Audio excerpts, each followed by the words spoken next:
जंगल में घनघोर काले बादल छाए हुए थे। बिजली कड़क रही थी। रानो चिड़िया का पुराना टूटा फूटा घोंसला एक सूखी डाल पर टिका हुआ था। घोंसले के अंदर उसका बीमार पति टुन्नू चिड़ा दर्द से कराह रहा था और उसके दो छोटे बच्चे कुक्कू और गुड़िया भूख से बिलक रहे थे। माँ, बहुत जोरों की भूख लगी है। पेट में चूहे कूद रहे हैं।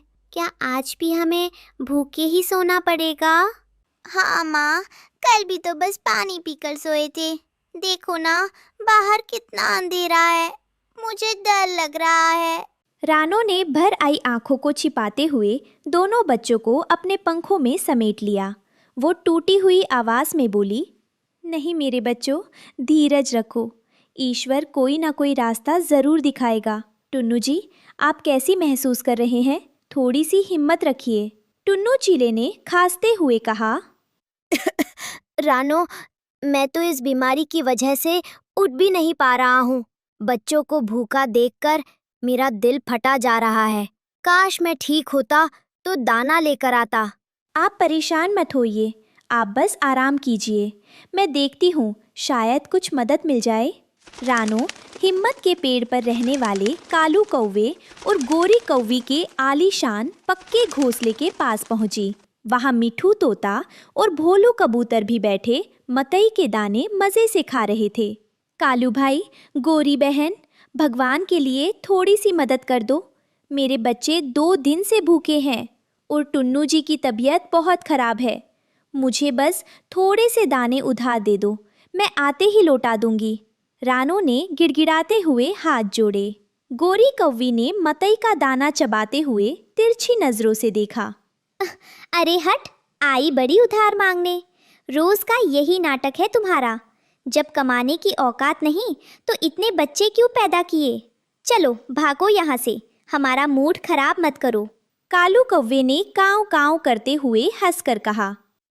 रानो, तुम्हारे पतिदेव तो राजा हरिश्चंद्र बने बैठे हैं। बीमारी का बहाना बनाकर सोते रहते हैं। जाओ, किसी और का दरवाजा खटखटाओ। हमारे पास मुफ्त का राशन नहीं है।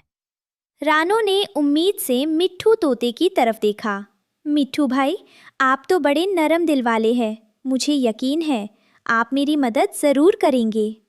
अरे चुप रहो रानो, अमीर और गरीब की दोस्ती कभी नहीं हो सकती। तुम्हारे उस टूटे घोंसले के पास खड़े होने में भी मुझे शर्म आती है। अपना ये रोना धोना बंद करो और जाओ यहाँ से। भोलू कबूतर ने भी मुंह फेर लिया। गुटरगू गुटरगू। सही कहा मिट्ठू भाई ने। इन गरीबों की आदत खराब हो गई है। आज मेरा वक्त खराब है, इसलिए आप लोग मेरा मजाक उड़ा रहे हैं।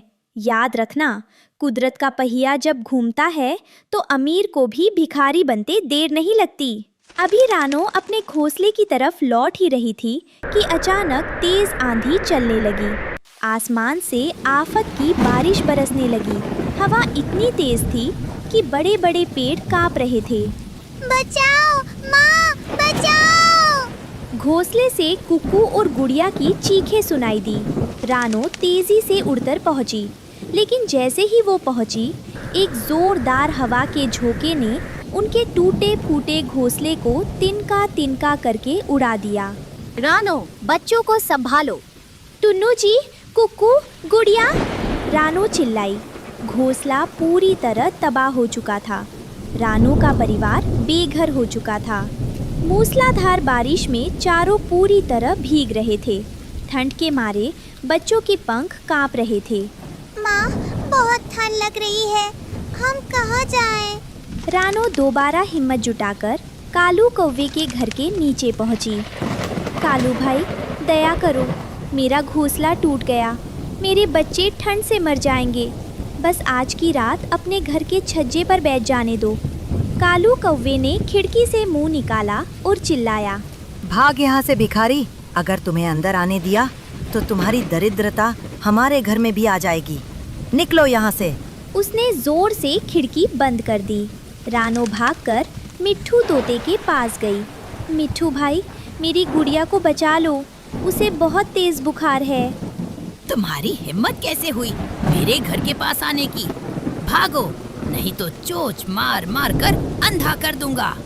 पूरी दुनिया से दुत्कारी गई रानो अपने बीमार पति और बच्चों को लेकर घने जंगल की तरफ बढ़ने लगी। बारिश का कहर थमने का नाम नहीं ले रहा था। तभी रानो की नज़र इंसानों के छोड़े हुए एक खाली शिविर पर पड़ी। वहाँ जमीन पर एक बड़ी सी सफेद रंग की प्लास्टिक की तिरपाल पॉलीथीन पड़ी हुई थी।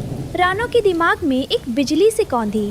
उसने कहा, रोने से काम नहीं चलेगा, मुझे खुद अपने परिवार की ढाल बनना होगा। गुड़िया, पिताजी के पास बैठो और उन्हें अपने पंखों से गर्मी दो, माँ अभी कुछ करती है। रानो ने अपनी चोंच से उस भारी सफेद तिरपाल को खींचना शुरू किया। बारिश की बूंदें उस पर तीर की तरह चुप रही थी, लेकिन एक माँ की ममता के आगे तूफान भी हार मान गया। उसने जंगल से 4 मजबूत सूखी डंडियाँ ढूंढी।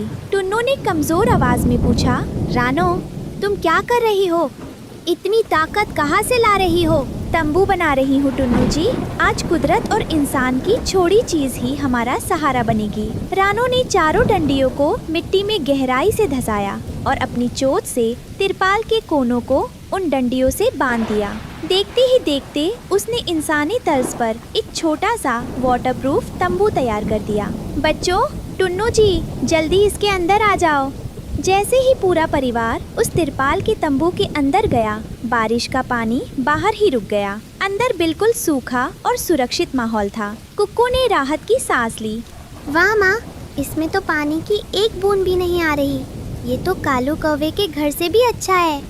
मेरी माँ सबसे बहादुर है। जब तक तुम्हारे माता पिता जिंदा है, तुम्हें आँच भी नहीं आने देंगे। अगले कुछ दिनों तक बारिश लगातार जारी रही। जहाँ कालू कौवे और मिट्ठू तोते के पक्के घोंसले भी सीलन और पानी टपकने की वजह से रहने लायक नहीं बचे थे, वहीं रानो का परिवार उस सफेद तिरपाल के तंबू में बिल्कुल सुरक्षित और सूखा था। तिरपाल ने उन्हें बारिश के कहर से पूरी तरह बचा लिया था। कुछ दिनों बाद आखिरकार आसमान साफ हुआ और सुनहरी धूप खिली। टुन्नू चिड़ा भी अब काफी हद तक ठीक हो चुका था। रानो, तुमने इस मुश्किल वक्त में जो समझदारी और हिम्मत दिखाई, उसका कोई जवाब नहीं।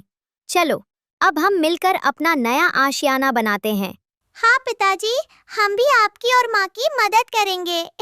रानो, टुन्नू और बच्चों ने मिलकर जंगल से अच्छे पक्के तिनके और हरी घास इकट्ठी की। कुछ ही दिनों की कड़ी मेहनत के बाद उन्होंने उसी तिरपाल के पास एक सुंदर और मजबूत नया घोंसला तैयार कर लिया। तभी वहाँ से कालू कौवा और मिट्ठू तोता गुजरे। उनका घोंसला बारिश में क्षतिग्रस्त हो चुका था और वे बेहाल दिख रहे थे। कालू कौवे ने शर्मिंदगी से सिर झुकाकर कहा, रानो, हमें माफ कर देना।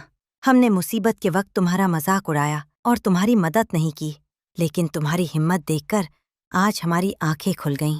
हाँ रानो बहन, असली अमीर तो तुम हो, जिसके पास इतना बड़ा दिल और अटूट हौसला है। हमें अपनी गलती का एहसास हो गया है। कालू भाई, मिट्ठू भाई, वक्त कभी एक जैसा नहीं रहता। विपत्ति के समय किसी का मजाक उड़ाने के बजाय अगर हाथ बढ़ाया जाए तो ईश्वर भी खुश होता है। मुझे आपसे कोई गिला शिकवा नहीं है। रानो की बातें सुनकर दोनों पड़ोसी पक्षी शर्म से पानी पानी हो गए। रानो चिड़िया ने अपनी मेहनत, सूझबूझ और उस सफेद तिरपाल की बदौलत न केवल अपने परिवार को बारिश के कहर से बचाया, बल्कि पूरे जंगल को स्वाभिमान और हौसले का एक अटूट पाठ भी पढ़ा दिया। अब उसका परिवार खुशी खुशी अपने नए घर में चहक रहा था।